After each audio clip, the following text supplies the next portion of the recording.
യാക്കോബിനുടയും മടിയിൽ പാർക്കണമേ.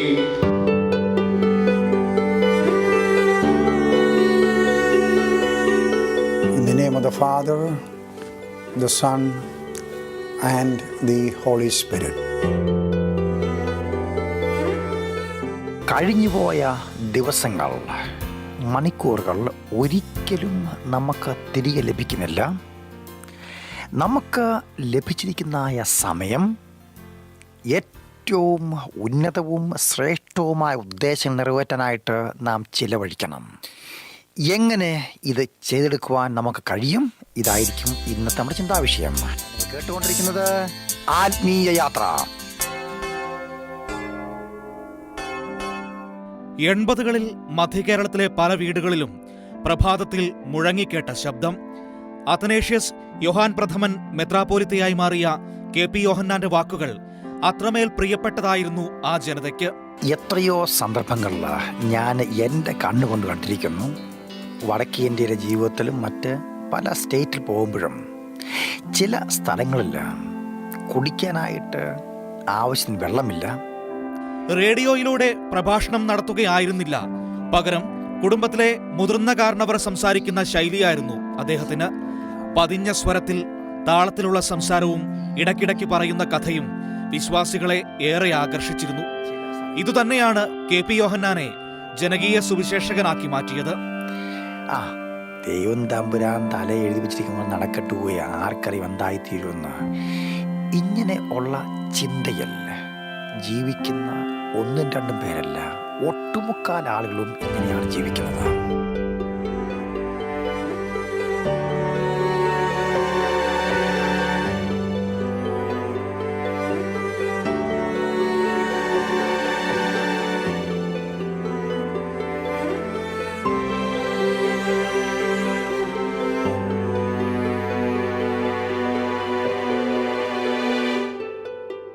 തിരുവല്ല നിരണത്ത് കർഷക കുടുംബത്തിലാണ് അത്തനേഷ്യസ് യോഹാൻ പ്രഥമൻ മെത്രാപ്പോലിത്തായുടെ ജനനം. 16-ാം വയസ്സിൽ ഓപ്പറേഷൻ മൊബിലൈസേഷൻ എന്ന തിയോളജിക്കൽ സംഘടനയിലൂടെ വചനപ്രഘോഷണത്തിൽ സജീവമായി. 1974-ൽ അമേരിക്കയിലെ ഡലാസിൽ ദൈവശാസ്ത്ര പഠനം ആരംഭിച്ചു. ഈ കാലത്താണ് സുവിശേഷ പ്രവർത്തനത്തിൽ സജീവമായിരുന്ന ജർമ്മൻ പൗരയായ ഗിസല്ലയെ വിവാഹം കഴിച്ചത്. 1978-ൽ ഭാര്യയുമായി ചേർന്നു തുടങ്ങിയ ഗോസ്പൽ ഫോർ ഏഷ്യ എന്ന സംഘടന ജീവിതത്തിൽ വഴിത്തിരിവായി. ഇതിനിടയിൽ ബ്രിഡ്ജ് ഓഫ് ഹോപ്പ് എന്ന പ്രസ്ഥാനവും ആരംഭിച്ചു. 100,000-ലധികം കുട്ടികൾക്കാണ് ബ്രിഡ്ജ് ഓഫ് ഹോപ്പ് ആശ്വാസമായത്.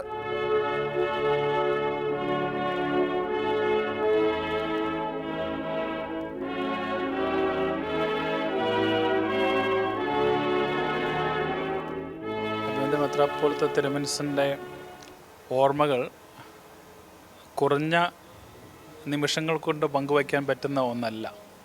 എങ്കിലും എൻ്റെ ആദ്യത്തെ എൻകൗണ്ടർ എന്ന് പറയുന്നത് 2005-ൽ വെസ്റ്റ് ബംഗാളിലെ കൽക്കത്തയിൽ പാവപ്പെട്ട കുഞ്ഞുങ്ങളെ എടുത്തു വളർത്തുന്ന ഒരു പദ്ധതിയുടെ ഭാഗമാകുന്നതാണ്. മെത്രാപ്പോലിത്ത തിരുമനസ് ഫ്ലൈറ്റിൽ യാത്ര ചെയ്യുമ്പോൾ ഒരു ഇംഗ്ലീഷ് പത്രത്തിൻ്റെ ഉള്ളിലെ താളുകളിൽ ബോംബെ തെരുവിൽ ഒരു കുഞ്ഞ് ഒരു പട്ടിയുടെ മുലപ്പാൽ കുടിച്ചുകൊണ്ടിരിക്കുന്ന ചിത്രവും വാർത്തയും കാണുകയുണ്ടായി. ആ വേദനയിൽ നിന്ന് ഉടലെടുത്ത ഒരു വലിയ പ്രസ്ഥാനമായിരുന്നു ബ്രിഡ്ജ് ഓഫ് ഹോപ്പ് എന്ന് പറഞ്ഞ് സഭയുടെ ഉള്ളിലുള്ള കുഞ്ഞുങ്ങളെ നോക്കുന്നൊരു പ്രസ്ഥാനം. അപ്പോൾ അത് ഏകദേശം 100,000-ഓളം വരുന്ന കുഞ്ഞുങ്ങളെ ഈ ഒരു പ്രസ്ഥാനത്തിലൂടെ സഹായിക്കാൻ സഭയ്ക്ക് കഴിഞ്ഞു എന്നുള്ളത് അഭിവന്ദ തിരുമനസിൻ്റെ വലിയ ദർശനത്തെയും വീക്ഷണത്തെയുമാണ് കാണിക്കുന്നത്. അപ്പം ഞാനൊക്കെ അതിൻ്റെ ഭാഗമായി തുടങ്ങി വന്ന ആളുകളാണ്.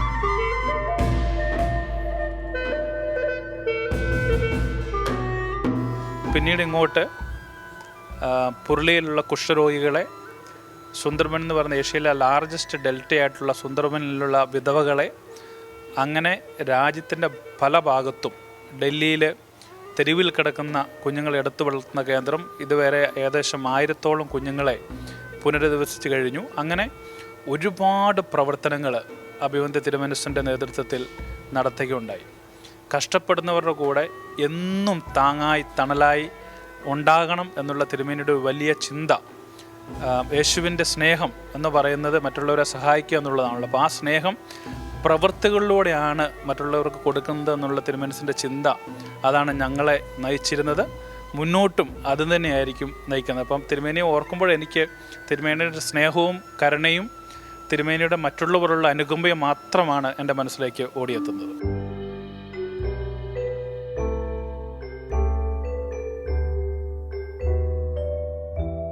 അത്തനേഷ്യസ് യോഹാൻ പ്രഥമൻ മെത്രാപ്പോലിത്തായുടെ ജീവിതത്തിലുടനീളം കുട്ടികളോടുള്ള കരുതൽ പ്രകടമായിരുന്നു.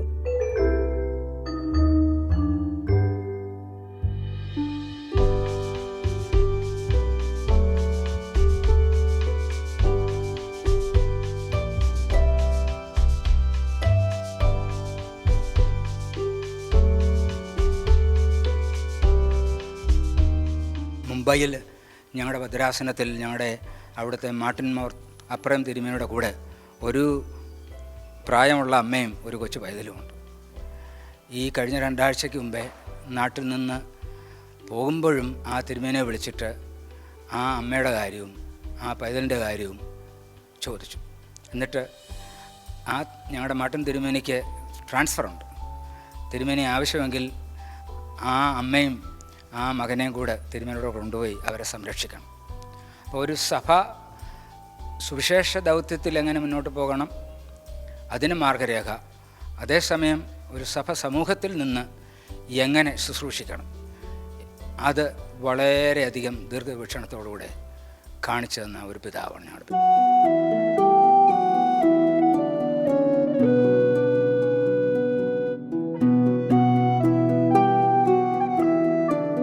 2003 ബിലീവേഴ്സ് ചർച്ച് സ്ഥാപിക്കുന്നത്. ഇന്ത്യ കൂടാതെ Myanmar, Nepal, Bangladesh, Sri Lanka, Bhutan, Europe, US എന്നിങ്ങനെ 20-ലധികം രാജ്യങ്ങളിൽ വേരുകളും വിശ്വാസികളുമുണ്ട് സഭയ്ക്ക്. 2017 ബിലീവേഴ്സ് ഈസ്റ്റേൺ ചർച്ച് എന്ന പേരിലേക്ക് സഭ മാറിയപ്പോൾ അതിന്റെ പ്രഥമ അധ്യക്ഷനായി അത്തനേഷ്യസ് യോഹാൻ പ്രഥമൻ മെത്രാപ്പോലിത്തയെ തെരഞ്ഞെടുത്തു. ദീർഘവീക്ഷണത്തോടെ സഭയെ നയിക്കുമെന്ന വിശ്വാസമായിരുന്നു അതിനു പിന്നിൽ.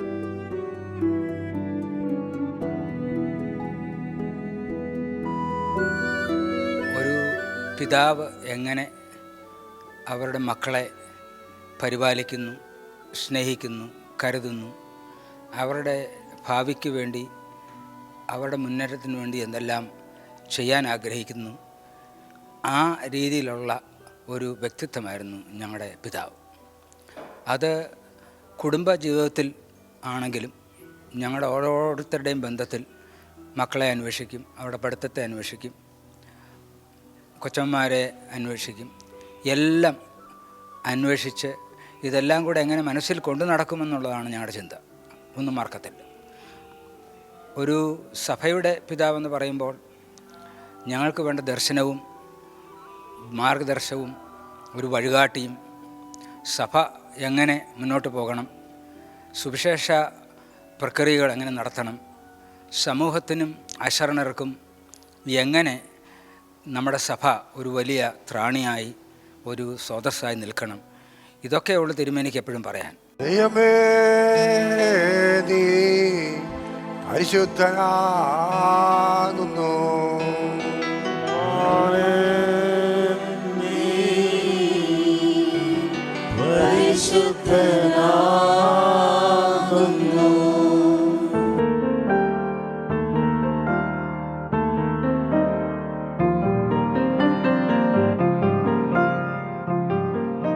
ലോകമെമ്പാടും അറിയപ്പെടുന്ന സുവിശേഷകനായിരിക്കുമ്പോഴും പ്രകൃതിയെയും മനുഷ്യനെയും ഒരുപോലെ സ്നേഹിച്ച വ്യക്തി കൂടിയായിരുന്നു അത്തനേഷ്യസ് മെത്രാപ്പോലിത്ത.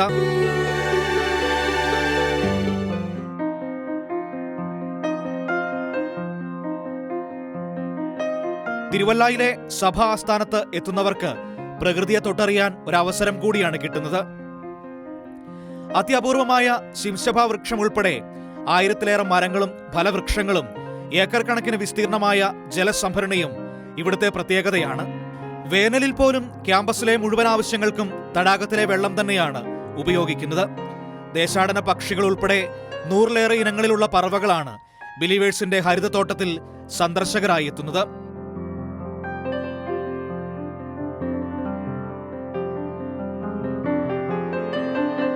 ജന്മനാടായ നിരണവുമായി ബന്ധപ്പെട്ട കാർഷിക പാരമ്പര്യത്തെ ഉൾക്കൊണ്ട അറയും പുരയുമായി നിർമ്മിച്ച കേരളീയ വാസ്തുവിദ്യാ പാരമ്പര്യം നിൽക്കുന്ന 4 കെട്ടും ക്യാമ്പസിൽ കാണാം.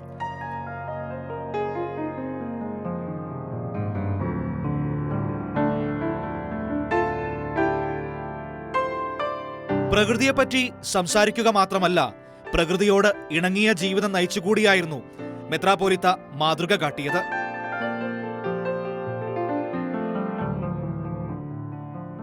ഞങ്ങൾക്ക് സത്യം പറഞ്ഞാൽ ഒരുപാട് തീരുമാനങ്ങൾ എടുക്കാൻ ഞങ്ങൾക്ക് തിരുമേനി സ്വാതന്ത്ര്യം തന്നിട്ടുണ്ട്. എന്നാൽ ഞങ്ങൾക്ക് സ്വാതന്ത്ര്യമില്ലാത്ത ഒരു കാര്യം മരം വെട്ടുക എന്നുള്ളതാണ്. ഒരു മരം പോലും വെട്ടാൻ തിരുമനസ് അനുവദിക്കുമായിരുന്നില്ല. ഒരു മരവും പാഴ്മരമല്ല എന്നാണ് തിരുമനസ് പറയുന്നത്. അതാണ് അപ്പോൾ തിരുമേനി പറയുന്നത്, നമ്മളെ ദൈവം ഉണ്ടാക്കിയിരിക്കുന്നത് ഒരു കാടിനുള്ളിൽ ജീവിക്കാനാണ്, ഒരു ഫോറസ്റ്റിൽ ജീവിക്കാനാണ് നമ്മളെ ദൈവം ഉണ്ടാക്കിയ എന്നുള്ളതായിരുന്നു തിരുമേനിയുടെ പ്രത്യേകം കൺസെപ്റ്റ്. അപ്പോൾ ആ രീതിയിലാണ് ഈ ക്യാമ്പസ് വിഭാവനം ചെയ്തിരിക്കുന്നതും. അതോടൊപ്പം തന്നെ ഈ ക്യാമ്പസിൽ മഴ പെയ്യുമ്പോൾ വീഴുന്ന വെള്ളം മുഴുവൻ ഒഴുകി പോകാതിരിക്കാൻ ഏകദേശം 12 ഏക്കറോളം വരുന്ന ഒരു വലിയ കുളം, അതിനെ ഞങ്ങൾ തടാകം എന്നാണ് വിളിക്കുന്നത്. 30 അടി മുതൽ 60 അടി വരെ താഴ്ചയുള്ള ഒരു വലിയ തടാകം, മാൻമെയ്ഡ് തടാകം നിർമ്മിക്കുകയുണ്ടായി. അങ്ങനെ പരിസ്ഥിതിയെ ഏറ്റവും സ്നേഹിച്ച് ഈ ക്യാമ്പസിലൂടെ ഏകദേശം 100ഓളം ഏക്കർ വരുന്ന ഈ ക്യാമ്പസിലൂടെ ദിവസവും നടന്ന് ഓരോ മുക്കും മൂലയും പോയി തന്നെത്താനെ നോക്കി നടത്തുന്ന തിരുമനസായിരുന്നു ഞങ്ങളുടെ പിതാവെന്ന് പറയുന്നത്. അപ്പോൾ ആ ട്രെയിനിങ് ആണ് ഞങ്ങൾക്കെല്ലാം കിട്ടിയിരിക്കുന്നത്. പരിസ്ഥിതി ഏറ്റവും ബഹുമാനിക്കുകയും സ്നേഹിക്കുകയും ചെയ്യുന്ന ഒരു പിതാവായിരുന്നു അഭിമന്യ മെത്രാപ്പോലീത്ത തിരുമനസ്. കൈരളിയോടും അത്തനേഷ്യസ് യോഹാൻ പ്രഥമൻ മെത്രാപ്പോലീത്ത ഹൃദയബന്ധം സൂക്ഷിച്ചിരുന്നു.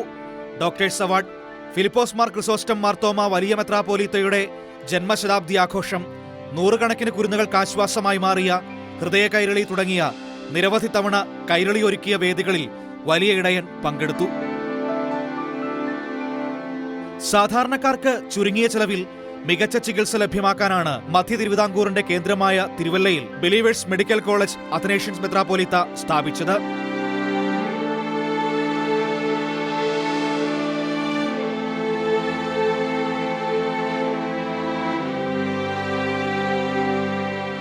മെഡിക്കൽ കോളേജിനെ പറ്റിയുള്ള തന്റെ സ്വപ്നവും കൈരളിയുടെ വേദിയിൽ മെത്രാപ്പോലീത്ത പങ്കുവച്ചിരുന്നു. ഞങ്ങളുടെ ഒരു സ്വപ്നം ഇതാ, കേരളത്തിൽ ഏറ്റവും മെച്ചപ്പെട്ട ദി ബെസ്റ്റ് ഫെസിലിറ്റി ഉള്ള ഒരു ഹോസ്പിറ്റൽ കോളേജ് ഡെവലപ്പ് ചെയ്യുക.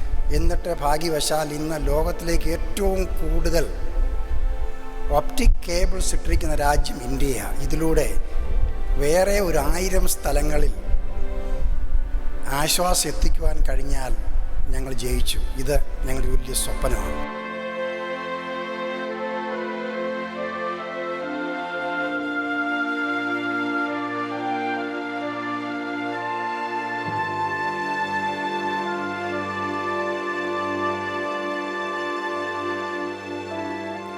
കൈരളിയും ബിലീവേഴ്സ് മെഡിക്കൽ കോളേജും ചേർന്ന് സംഘടിപ്പിച്ച ഹൃദയ കൈരളി കേരളത്തിന്റെ ആരോഗ്യരംഗത്തെ പുതുമാതൃകയാണ് സൃഷ്ടിച്ചത്. നർമ്മം കലർന്ന ഭാഷയിലുള്ള മെത്രാപ്പോലീത്തയുടെ വാക്കുകൾ ആരെയും ആകർഷിക്കുന്നതാണ്. മലയാളത്തിന്റെ മഹാനടൻ മമ്മൂട്ടിയെക്കുറിച്ച് തിരുമേനിയുടെ വാക്കുകൾ അതിന് ഉദാഹരണമാണ്. സാധാരണ ടെലിവിഷനിലും പത്രങ്ങളിലും കാണുമ്പം നിരാശ ഉണ്ടാകുന്നത് എല്ലാം പ്രശ്നങ്ങളാണ്. ആരുടെ കാല് വെട്ടിമുറിച്ചു, ഏത് കസേര പോയി എന്നൊക്കെയാണ്. എന്നാൽ ഇങ്ങനെയുള്ള പ്രോഗ്രാംസ് ഒരു റിപ്പിൾ എഫക്റ്റാണ്. സമൂഹത്തിൽ നന്മകൾ ചെയ്യുന്ന അസാധാരണ ആളുകൾ, പ്രത്യേകിച്ച് മലയാളികൾ ധാരാളം പേരുണ്ട്. ഇവിടെ കടന്നിരിക്കുന്നതായ ശ്രീ ജോൺ ബ്രിട്ടാസ്, അദ്ദേഹത്തിൻ്റെ സംസാരം കേൾക്കാൻ തന്നെ നല്ലതാണ്, പേടിയുമാണ്. എന്നാൽ അദ്ദേഹത്തോട് ഞാൻ പറയുണ്ടായി, പതുക്കെ ഇവിടെ ഞങ്ങൾക്ക് 180 ഏക്കർ സ്ഥലമുള്ള ക്യാമ്പസാണ്. ഇവിടെ ഒരു മരുന്നും അടിക്കത്തില്ല, ഒരു ജീവിയും കൊല്ലത്തില്ല. ഇവിടെ ഉള്ള പശുവും പാലും മീനും പച്ചക്കറി മുഴുവനും ഒരു വിഷവും അടിക്കാത്തതാണ്. അതുകൊണ്ട് എൻ്റെ സ്നേഹിതനായ മമ്മൂട്ടിയുടെ അത്ര എനിക്ക് യോഗ്യത ഉണ്ടാകുമെന്ന് ഞാൻ ചിന്തിക്കുന്നില്ല. താൻ ഒരു അത്ഭുത ജീവിയാണ്.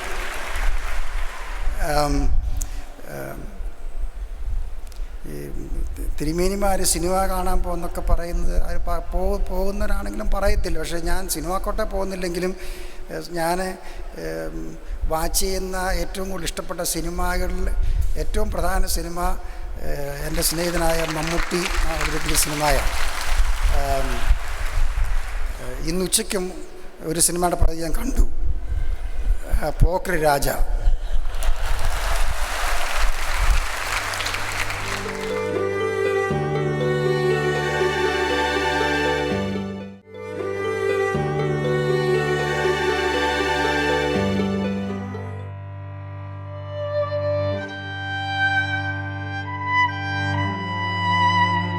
യോഹാൻ പ്രഥമൻ മെത്രാപ്പോലീത്തയുടെ അപ്രതീക്ഷിതമായ വിടവാങ്ങലിൽ സഭാവിശ്വാസികൾ സ്തംഭിച്ചു നിൽക്കുമ്പോൾ ഒന്നുറപ്പാണ്, അദ്ദേഹം കാട്ടിയ പാതയിലൂടെ സഭയും സഭയുടെ ആതുരാലയങ്ങളും ഏറെ ദൂരം ഇനിയും മുന്നോട്ട് പോകും. നിന്റെ സിംഹാസനത്തിന് മുൻപാകെയുള്ള ശ്രേഷ്ഠമായ വരദാനം ഞങ്ങൾക്ക് ദാനം ചെയ്യണമേ. അറുതിയില്ലാത്ത മനുഷ്യ സ്നേഹത്താൽ ഞങ്ങളെ എല്ലാവരെയും ഓർത്തുകൊള്ളണമേ. നിന്റെ പരിശുദ്ധന്മാരുടെ കൂട്ടത്തിൽ നിനക്ക് നിന്റെ ഏകപുത്രനും പരിശുദ്ധ റൂഹായിക്കും സ്തുതിയും സ്തോത്രവും കരയറ്റുവാൻ ഞങ്ങൾ അർഹരായി തീരുകയും ചെയ്യുമാറാകണമേ.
അത്തനേഷ്യസ് യോഹാൻ പ്രഥമൻ മെത്രാപ്പോലീത്തായ്ക്ക് വിട.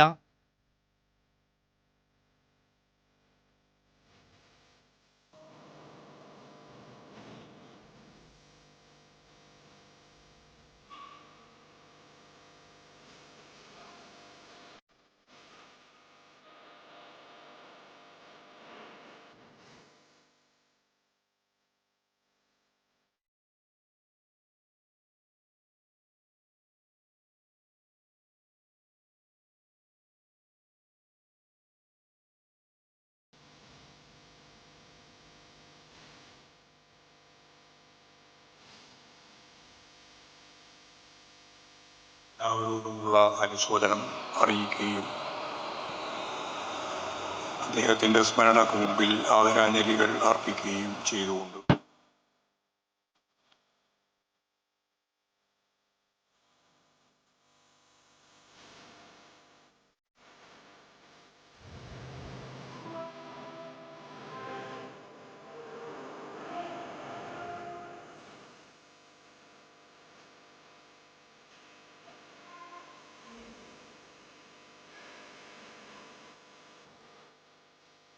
ആതുര സേവന രംഗത്ത് അദ്ദേഹം സ്ഥാപിച്ച മഹത്തായ സ്ഥാപനം ആയിരക്കണക്കിന് പതിനായിരക്കണക്കിന് രോഗികൾക്ക് ഇന്ന് അഭയമായ സങ്കേതമായി മാറി. എല്ലാ ഘട്ടങ്ങളിലും നമ്മുടെ നാട് പ്രയാമസ്ഥനം അനുഭവിച്ച സന്ദർഭങ്ങളിലൊക്കെ അദ്ദേഹത്തിൻ്റെതായ ഒരു സംഭാവനകൾ എല്ലാ ഘട്ടങ്ങളിലും ഈ നാട് അനുഭവിച്ച് ആസ്വദിച്ച് അറിഞ്ഞിട്ടുണ്ട്.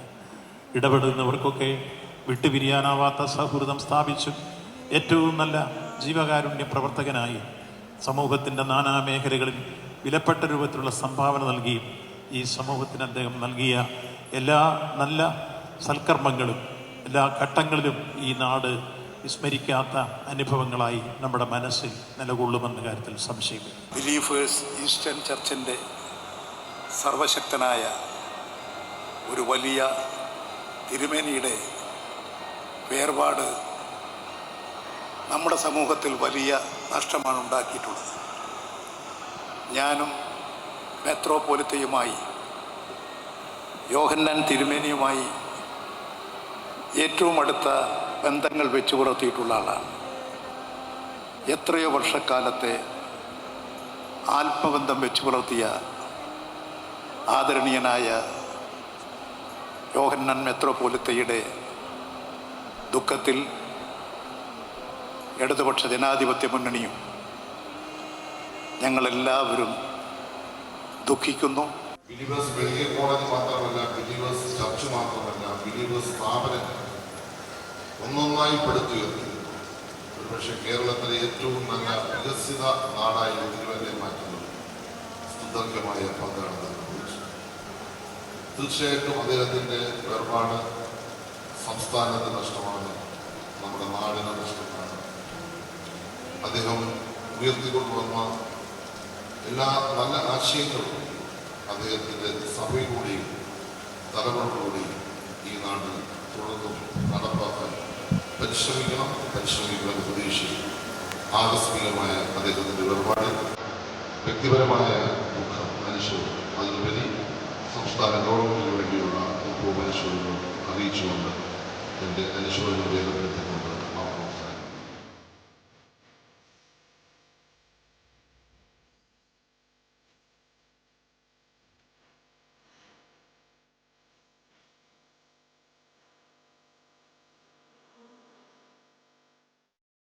KP യോഹന്നാൻ എന്ന പേരിൽ പ്രഭാഷണ രംഗത്ത് തുടക്കം കുറിച്ച് വിശുദ്ധ പ്രഭാഷണങ്ങളിലൂടെ ലക്ഷക്കണക്കിന് ആളുകളുടെ മനം കവർന്ന് അവരുടെ വിശ്വാസം ആർജിച്ചുകൊണ്ട് മുന്നോട്ട് പോയ അദ്ദേഹം നമ്മളെ വിട്ടുപിരിഞ്ഞു പോകുമ്പോൾ നമ്മുടെ ലോകത്തിലെമ്പാടും ലക്ഷക്കണക്കിന് ശിഷ്യഗണങ്ങളെയും ആരാധകരെയും സൃഷ്ടിച്ചുകൊണ്ടാണ് പോയത്. അത് അദ്ദേഹത്തിൻ്റെ ഇടപെടലുകൾ.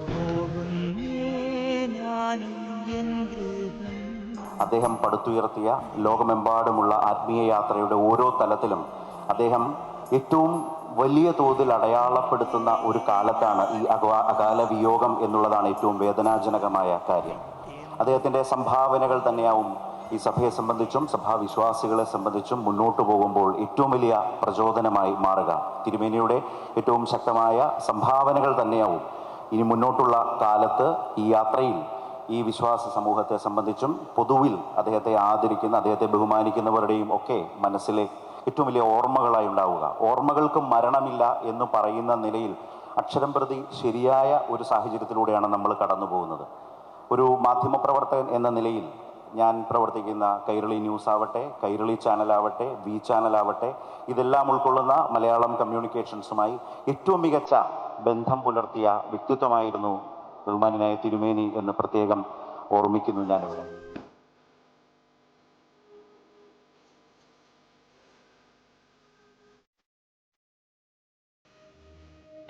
നമ്മുടെ ജീവിതത്തിൻ്റെ അവസാനം എവിടെയായിരിക്കും? വീട്ടിലോ, ആശുപത്രിയിലോ, വേറെ രാജ്യത്തോ, വഴിയിലോ, മോട്ടോർ സൈക്കിളിലോ, കാറിലോ, ആശുപത്രിയിലോ എവിടെയായിരിക്കും? എങ്ങനെയായിരിക്കും? നമുക്കറിയത്തില്ല. എത്ര വർഷം ജീവിച്ചിരിക്കും അറിയത്തില്ല. പക്ഷെങ്കിൽ ഞാനൊരു കാര്യം പറയാം, നമ്മുടെ എല്ലാം മനസ്സിൽ ഓർമ്മകൾ, there are sharp memories that stays with us.